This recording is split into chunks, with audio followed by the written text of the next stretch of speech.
Mesdames, Messieurs, bonjour. J'espère tout d'abord que vous avez passé une excellente semaine. Alors, vous savez, dans l'émission Power Boost, on va aller à la rencontre de personnes. Alors, certes, ils sont connus, mais comme vous, ils aiment et ils ont la passion des tracteurs. Mais sans plus tarder, je vous invite à retrouver le sommaire de cette nouvelle émission Power Boost. Alors, on va jouer à un jeu. Devinez à qui cette jolie ferme située dans le Tarn appartient. Un indice, c'est celle de Laurent Cabrol. Ah et merde, c'était peut-être un petit peu trop direct comme indice. Enfin bref, oui, on est allé chez le fameux présentateur Météo. Là-bas, on a vu une petite antiquité qui tourne très bien et qu'on ne quitterait pour rien au monde. Non, cette fois-ci, je ne parle pas encore de ma grand-mère, mais d'un McCormick international très bien retapé. Puis Power Boost se la joue Top Gun. Vous verrez que Laurent Cabrol n'aime pas que les tracteurs, mais aussi les petits avions. Et on va également vous parler d'un papy qui n'a pas totalement pris sa retraite. Le MB Track 1000 va vous replonger à l'époque où Mercedes produisait des tracteurs.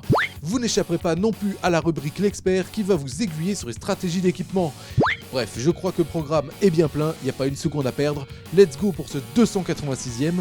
Quoi 286e? Ah bah ça nous rajeunit pas ça. Bref, cette nouvelle émission Power Boost. Au cours du premier semestre 2014-2015, le chiffre d'affaires consolidé d'Excel Industries a baissé de 42,5 millions d'euros par rapport au premier semestre de l'année dernière, à hauteur de 290 millions d'euros. Cette baisse provient pour 40 millions d'euros de l'activité pulvérisation agricole. Les autres activités du groupe, dont la branche arracheuse de betteraves, bénéficient de perspectives de légère croissance sur cet exercice.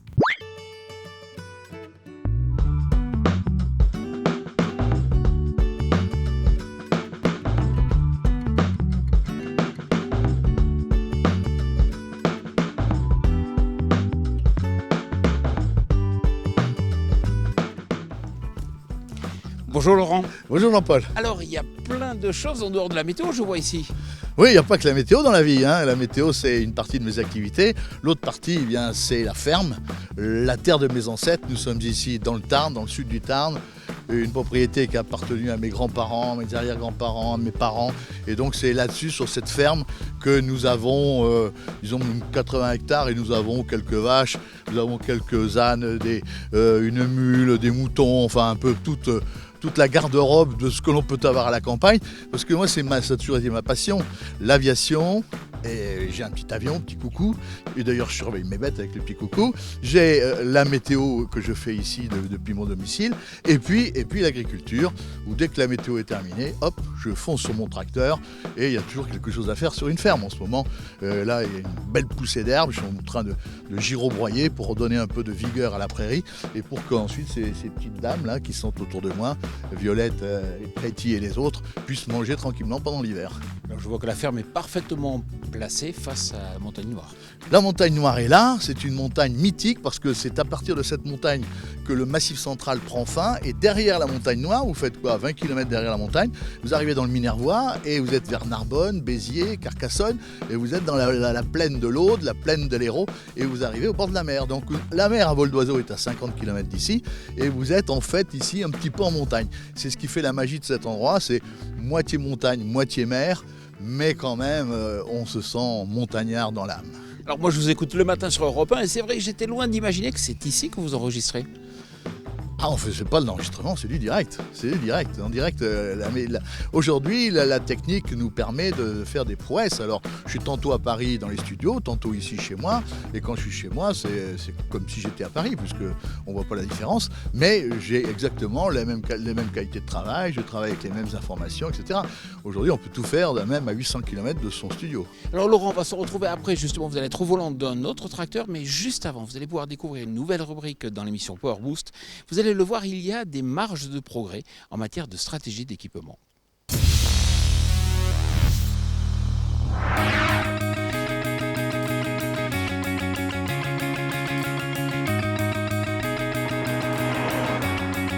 Sébastien, bonjour.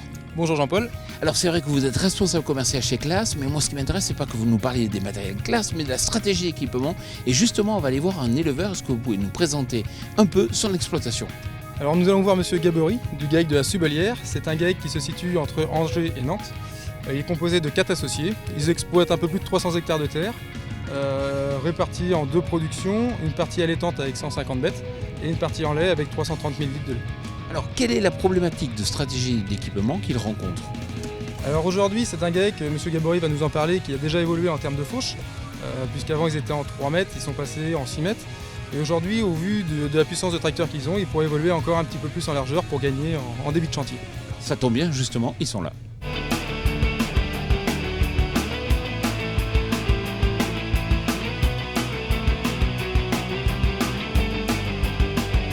Bonjour Kevin. Bonjour. Bonjour. Alors comment ça se passe la fauche? Très bien avec ce beau temps. Alors c'est vrai que vous avez une configuration un petit peu différente avant, est-ce que vous pouvez nous la décrire? Alors avant, on était plutôt sur 2 tracteurs avec 2 faucheuses traînées de 3 mètres et là on est passé sur un seul tracteur avec un groupe de fauches de 6 mètres. Quel était l'objectif? Qu'est-ce que vous avez gagné? L'objectif était d'optimiser le tracteur, le personnel, gagner aussi en débit de chantier. Et concrètement, vous avez gagné combien? Environ 1 hectare à l'heure. Est-ce qu'on peut aller encore plus loin en matière de stratégie équipement et d'optimisation? Effectivement, on voit sur l'exploitation, Jean-Paul, qu'il y a un tracteur d'un peu plus de 170 chevaux. On pourrait très bien imaginer remplacer la machine arrière par un groupe de fauches de 8 mètres. Tout ça nous ferait gagner un peu plus de 30% de débit. Aujourd'hui, sur l'exploitation, avec le parcellaire qu'il y a, on est aux alentours de 4 hectares et demi à l'heure. On pourrait facilement partir sur du 16 hectares à l'heure avec un groupe de fauches en 8 mètres. Alors Kevin, on entend beaucoup parler de GPS et en particulier de GPS pour assister la fauche. Est-ce que ça vous semble intéressant? Oui, le GPS pour éviter certains recoupements dans le milieu des parcelles et faciliter les bouts de champ aussi. Et est-ce qu'on peut aussi là quantifier le gain? Alors le gain en GPS c'est de l'ordre de 10 à 15%. Si on se fait un petit calcul rapidement, 6 hectares à l'heure sur une journée de 10 heures ça nous fait 60 hectares. 10% ça vous fait 6 hectares, donc on gagne 1 heure de travail. Donc ce n'est pas négligeable. Kevin, merci beaucoup et puis bonne continuation. Merci, au revoir. Allez, on y va.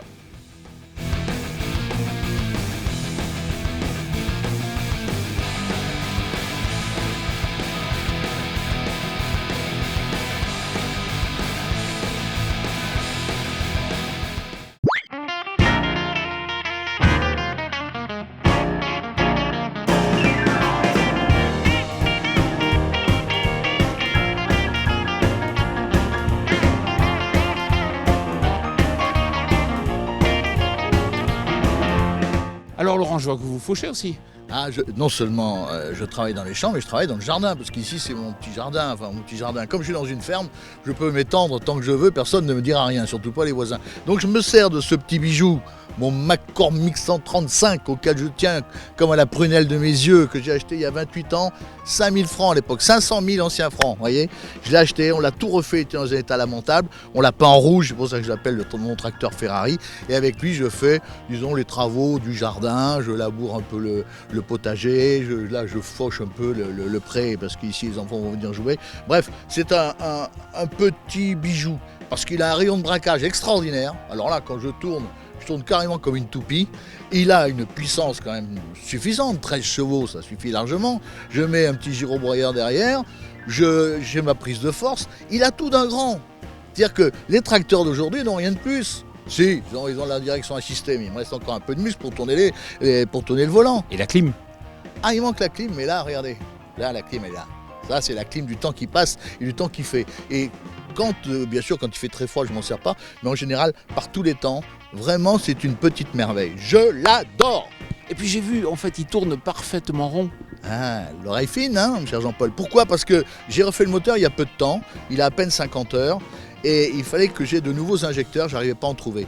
J'ai mis 2 ans à trouver le bon injecteur où il fallait en Allemagne, etc. Parce qu'il venait, je ne sais pas pourquoi, on est allé chercher en Allemagne. Résultat, il a été entièrement refait. Il tourne comme une horloge. Et là, il est parti pour m'enterrer. D'ailleurs, les derniers jours de Cabrol, je pense que quelqu'un sera au volant. Je serai derrière sur une petite remorque et on ira à la dernière demeure. C'est pas beau ça? Alors Laurent, on va retrouver une autre de vos passions. L'aviation. Voilà, mais juste avant, on va retrouver un tracteur que l'on a filmé entre Toulouse et Castres-Mazamet ici. Vous allez voir, c'était l'époque où Mercedes faisait des tracteurs. C'est un MB-Trac 1000 images.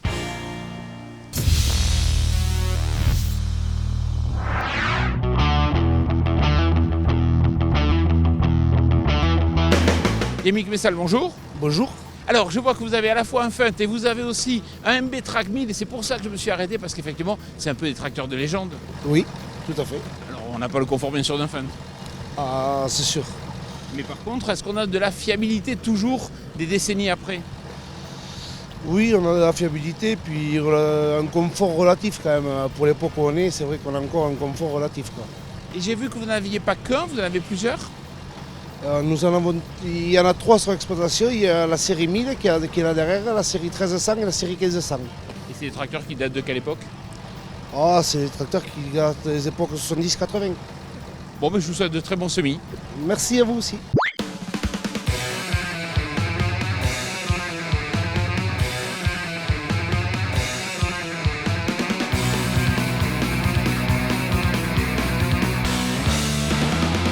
Alors Laurent, là encore, c'est une affaire de restauration? Ah, c'est une affaire de restauration, effectivement. Cet avion est un petit peu le parallèle de mon tracteur McCormick, puisque c'est un vieil avion qui a été conçu dans les années où a été conçu le McCormick, et je l'ai restauré de la même manière, c'est-à-dire qu'il est presque neuf, alors qu'en fait cet avion, il doit avoir quelque chose comme 40 ou 50 ans, vous voyez. Et donc c'est vraiment un engin avec un 65 chevaux, il pèse 200 kg, il vole à 130, 140 à l'heure. C'est une petite machine que l'on ne peut qu'aimer, comme on peut aimer mon McCormick, on peut aimer que ce pipeau. Vous voyez pourquoi?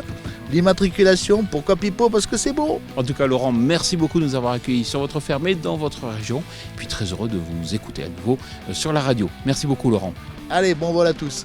Voilà, notre émission Power Boost touche à sa fin. Alors vous savez que vous pouvez nous retrouver sur notre chaîne YouTube pour tous les extras.